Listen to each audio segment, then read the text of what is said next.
खड़े हो गए।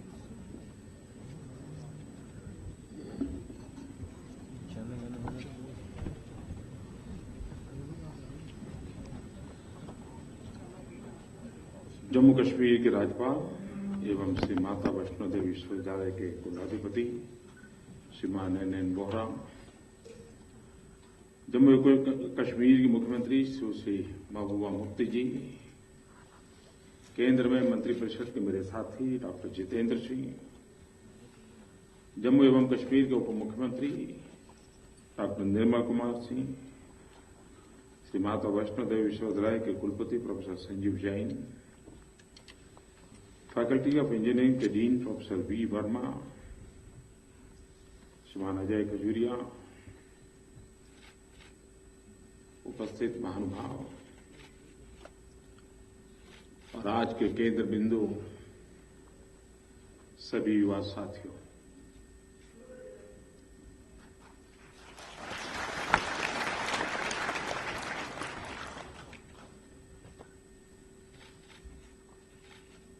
आपके जीवन का एक बड़ा महत्वपूर्ण अवसर है। एक प्रकार से केजी से प्रारंभ करें तो 20 साल, 22 साल, 25 साल एक लगातार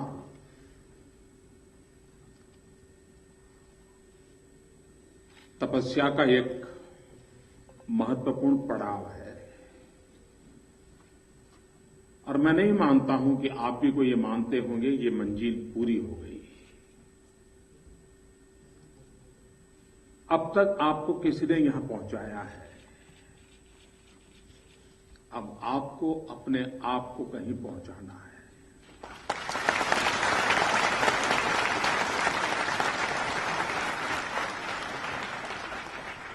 अब तक कोई उंगली पकड़ करके आपको यहां लाया है, अब आप अपने मकसद को लेकर के खुद को कसौटी पर कसते हुए मंजिल को पाने के लिए अनेक चुनौतियों को झेलते हुए आगे बढ़ना है। लेकिन वो तब संभव होता है कि आप यहां से क्या लेके जाते हैं। आपके पास वो कौन सा खजाना है जो आपकी जिंदगी बनाने के लिए काम आने वाला है। जिसने ये खजाना भरपूर भर लिया है उसको जीवन भर हर पल हर मोड़ पे कहीं न कहीं ये काम आने वाला है। लेकिन जिसने यहां तक आने के लिए सोचा था, ज्यादातर अगर युवकों को पूछते हैं क्या सोचा है आगे, तो कहता है पहले एक बार पढ़ाई कर लो।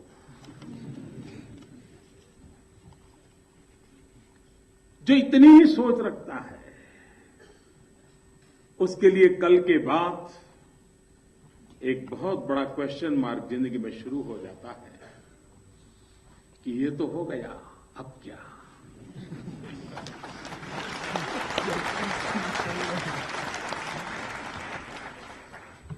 लेकिन जिसे पता है कि इसके बाद क्या, उसे किसी के सहारे जरूरत नहीं लगती है। मां बाप जब संतान को जन्म देते हैं तब उन्हीं की खुशी का पार नहीं होता है। लेकिन जब संतान जीवन में सिद्धि प्राप्त करता है तो मां बाप अनंत आनंद में समाहित हो जाते हैं।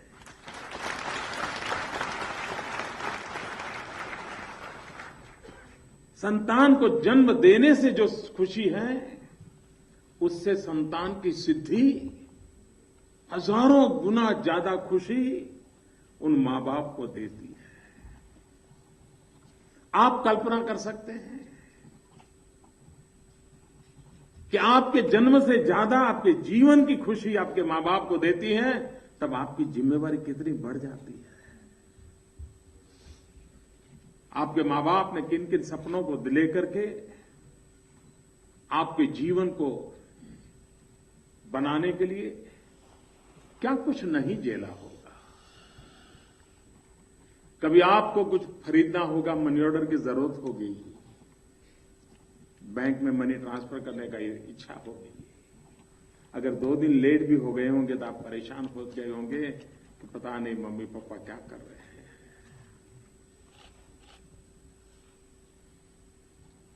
और मां बाप ने भी सोचा होगा, अरे बच्चे को 2 दिन पहले जो पहुंचना था देर हो गई, अगली बार कुछ सोचेंगे, कुछ खर्च में कमी करेंगे, पैसे बचा के रखेंगे ताकि बच्चों को पहुंच जाए।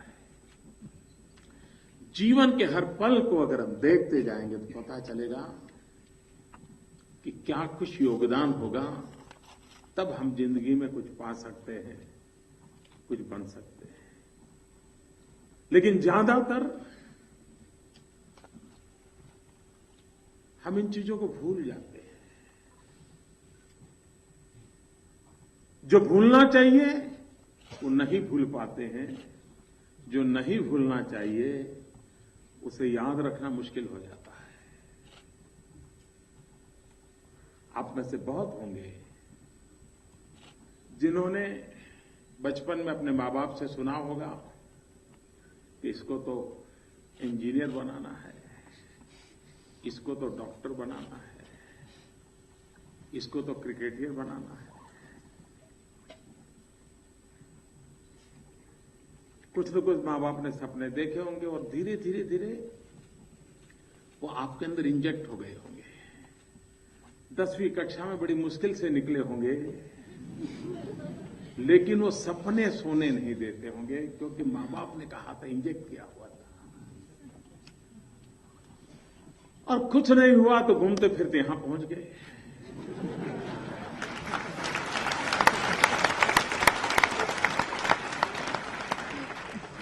और जब यहां पहुंच गए तो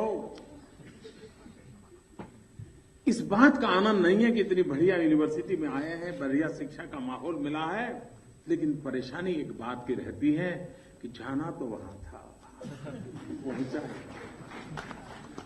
जिसके दिल दिमाग में जाना तो वहां था लेकिन पहुंच नहीं पाया, इसका बोझ रहता है, वो जिंदगी कभी जी नहीं सकता है। और इसलिए मेरा आपसे अनुरोध है, ठीक है बचपन में नासमझी में बहुत कुछ सोचा होगा, नहीं बन पाए उसको भूल जाइए, जो बन गए हैं उस विरासत को लेकर के जीने का हौसला दीजिए, अपने आप जिंदगी बन जाए।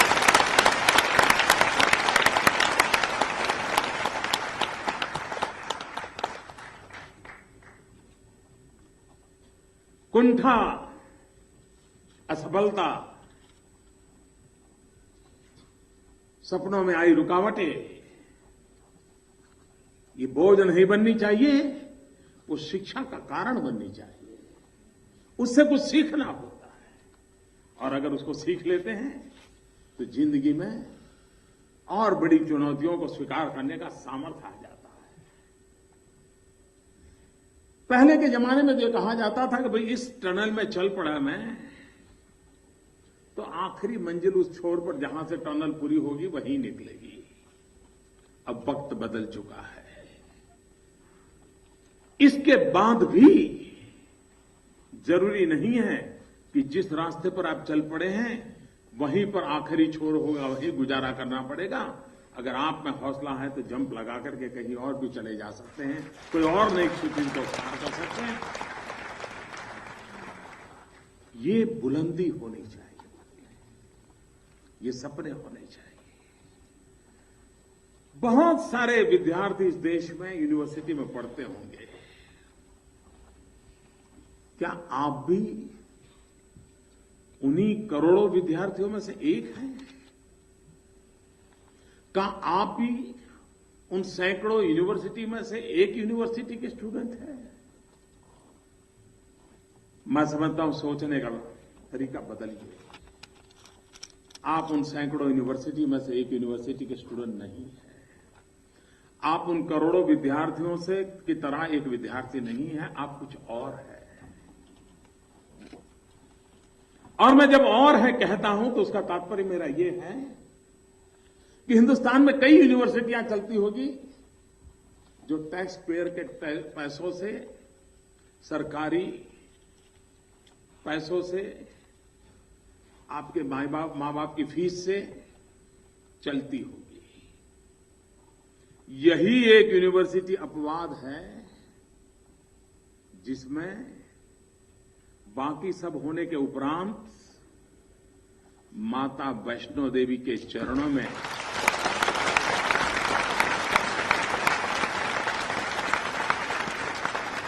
जिन गरीब लोगों ने पैसे चढ़ाए हैं, उसके पास पैसे नहीं थे घोड़े पर पहुंचने के लिए। उसकी उम्र 60, 65, 70 हुई होगी। वो अपने गांव से बड़ी मुश्किल से विदाउट रिजर्वेशन चला होगा, केरल से, कन्याकुमारी से वो वैष्णो देवी तक आया होगा। मां को चढ़ावा चढ़ाना है, इसलिए रास्ते में एक टम खाना छोड़ दिया होगा कि मां को चढ़ावा चढ़ाना है।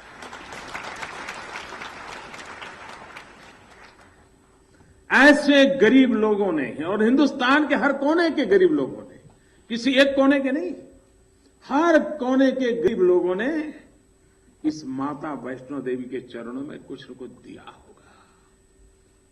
दिया होगा। तब तो उसको लगा होगा कि शायद कुछ पुण्य कमा लूं, लेकिन जो दिया है उसका परिणाम है कि इतना बड़ा पुण्य कमाने का सौभाग्य। और इसलिए आपकी शिक्षा दीक्षा में, इस दीवारों में, इस इमारत में, यहां के माहौल में उन गरीबों के सपनों का वास रहता है। और इसलिए औरों से हम कुछ अलग हैं, और यूनिवर्सिटी से हम कुछ अलग हैं, और शायद ही दुनिया में करोड़ों करोड़ों गरीबों के 2 रुपये 5 रुपये से कोई यूनिवर्सिटी चलती हो। ये अपने आप में एक अजूबा है। और इसलिए इसके प्रति हमारा भाव उन कोटि कोटि गरीबों के प्रति अपनापन का भाव में परिवर्तित होना चाहिए। मुझे कोई गरीब दिखाई दे, मैं जीवन की किसी भी ऊंचाई पर पहुंचा क्यों न हूं, मुझे उस पल दिखना चाहिए कि इस गरीब के लिए कुछ करूंगा। क्योंकि कोई गरीब था जिसने एक बार खाना छोड़ करके मां के चरणों में 1 रुपया दिया था, जो मेरी पढ़ाई में काम आया था।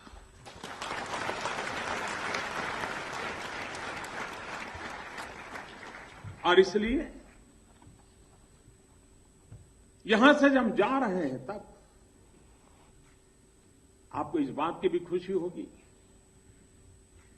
हाश बहुत हो गया, चलो यार कुछ पल ऐसे ही बिता ले। ऐसा बहुत कुछ होगा, लेकिन जिंदगी की कसौटी तब शुरू होती है जब अपने आप के बलबूते पर दिशा तय करनी होती है, फैसले लेने होते हैं।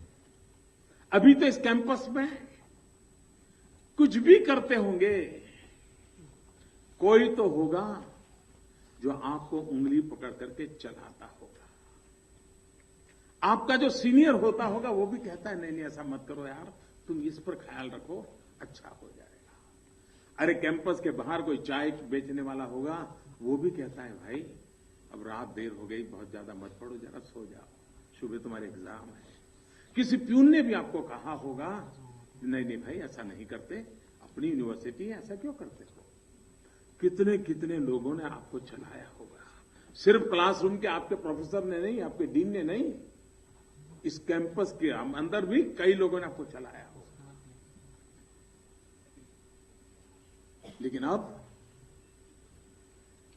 कोई नहीं होगा कि चलो भाई क्लास का टाइम हो गया, अब कोई नहीं होगा कि भाई वो काम पूरा किया गया। अब आपको पूछने वाला कोई नहीं। और जब कोई पूछने वाला नहीं होता है, कोई बताने वाला नहीं होता है, तब हमारी जीवन की कसौटी प्रारंभ होती है, तब हमें ये बातें याद आती है। आप में से कोई अगर टीचिंग प्रोफेशन में जाएगा और जब क्लासरूम में बच्चों के साथ पढ़ाता होगा और कोई स्टूडेंट ऐसा सवाल पूछ लेगा और आपके बाल नोच लेगा, तब आपको ये क्लासरूम याद आएगा, यार टीचर ने जब बताया था तो मैं तो पीछे बैठ करके मजाक कर रहा था, आज मेरी मजाक हो रही है।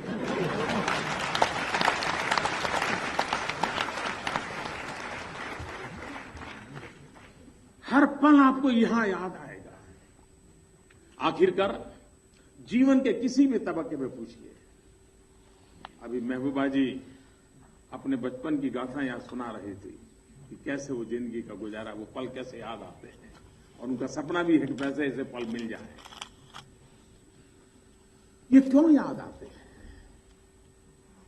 क्योंकि ये जो फॉर्मेटिव एज में जो पूंजी इकट्ठी की है, वो जीवन भर उसी से गुजारा करना है। कुछ लोग होंगे जो इसके आधार पर नया जुटाते जाएंगे, लेकिन ज्यादातर वो होते हैं, ठीक है यार इतना मिल गया, गाड़ी चला लो। हमारे देश में सदियों से दीक्षांत समारोह की परंपरा रही है। शायद पूरी मानव जात के इतिहास में सबसे पहला दीक्षांत समारोह वेद काल में, इसका जिक्र तैत्रेयी उपनिषद में आता है, और उसमें पहली बार दीक्षांत समारोह की कल्पना को साकार किया गया है। भारत में ये परंपरा हजारों वर्ष से संस्थागत बनी हुई है, और एक प्रकार से दीक्षांत समारोह यह शिक्षा समारोह नहीं होता है, और इसलिए मुझे आपको शिक्षा देने का हक नहीं बनता है। ये दीक्षांत समारोह है जो शिक्षा हमने पाई है, जो अर्जित किया है, उसको समाज जीवन को दीक्षा के रूप में समर्पित करने के लिए हमने कदम उठाने हैं, समाज के रूप चरणों में रखने के लिए कदम उठाने हैं।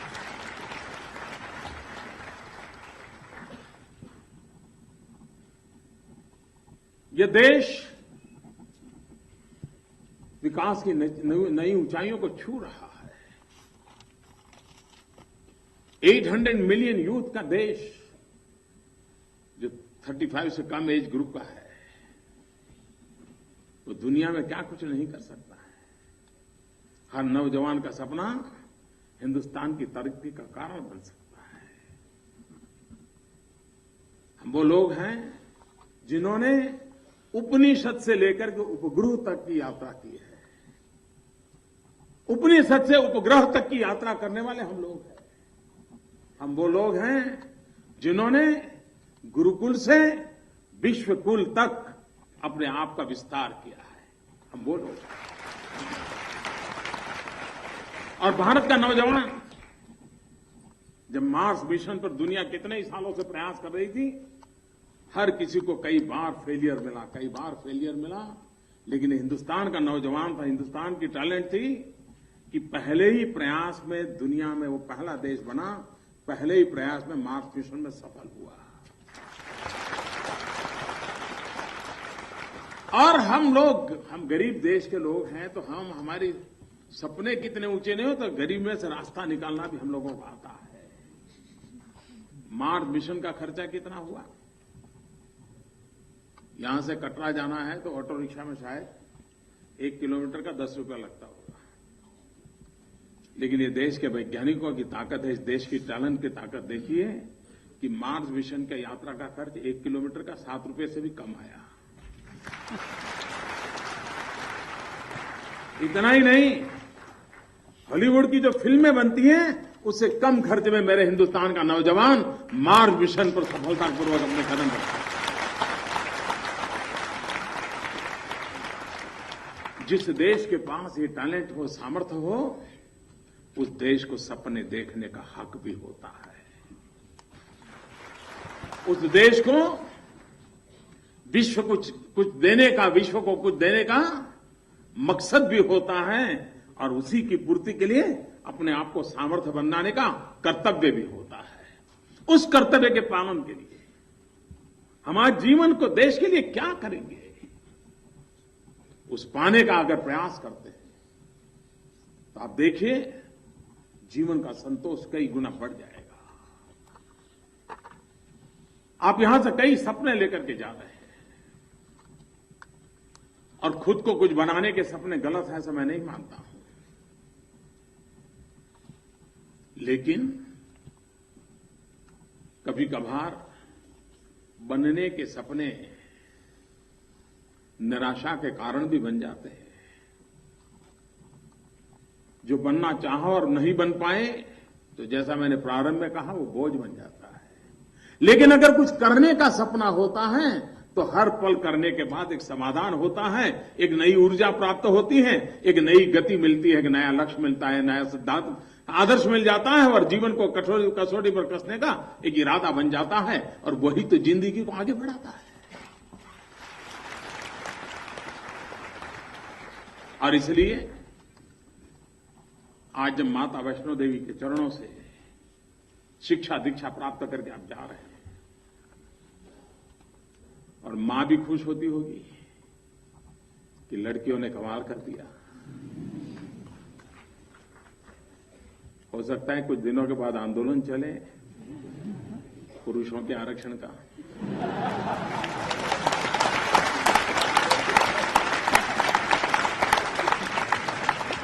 वो भी कोई मांग लेके निकल पड़े कि इतने गोल्ड मेडल तो हमारे लिए रिजर्व होने चाहिए।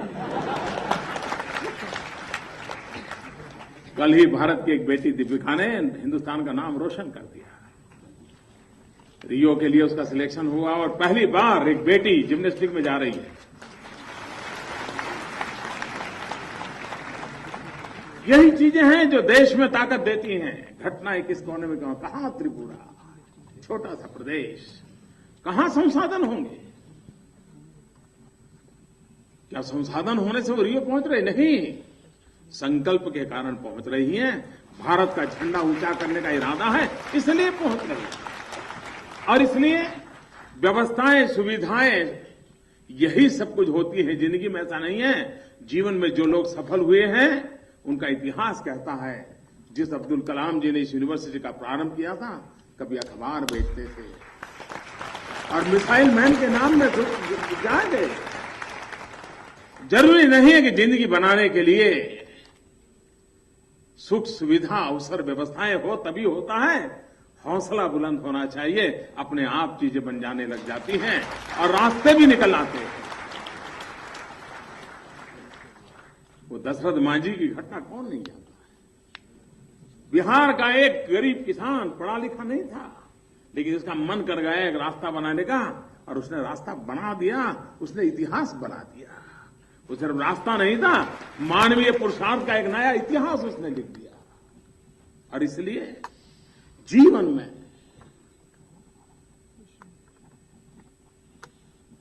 उसी लोग चीजों का जो हिसाब लगाते रहता है, यार ऐसा होता तो अच्छा होता, ऐसा होता तो अच्छा होता,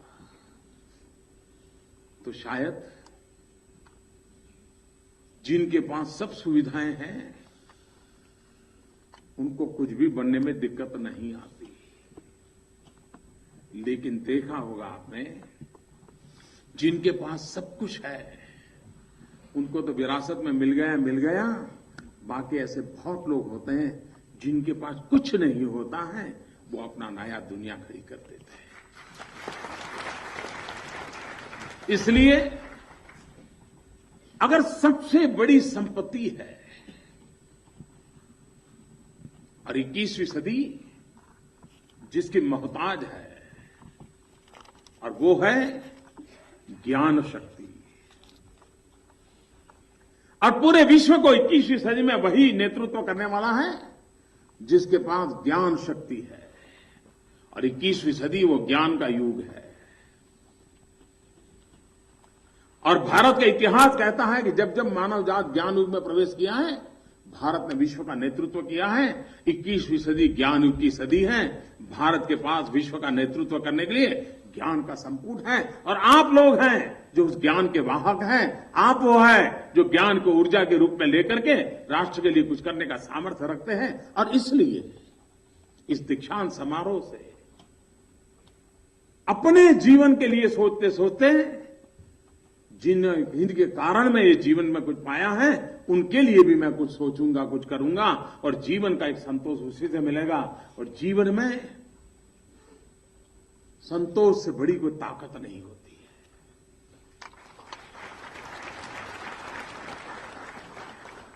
संतोष अपने आप में एक अंतर ऊर्जा है। उस अंतर ऊर्जा को हमें अपने आप में हमेशा संजोए रखना होता है।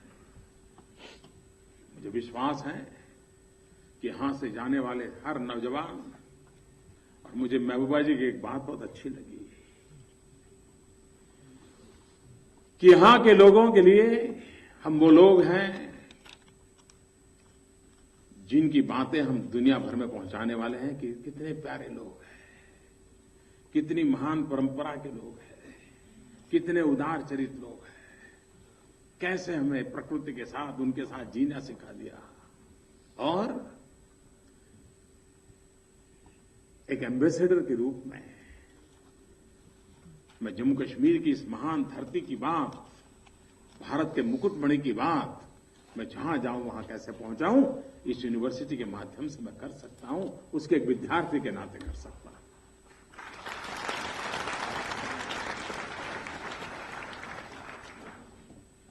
और यही ताकत लेकर के हम जाएं। हिंदुस्तान के अनेक राज्य यहां है।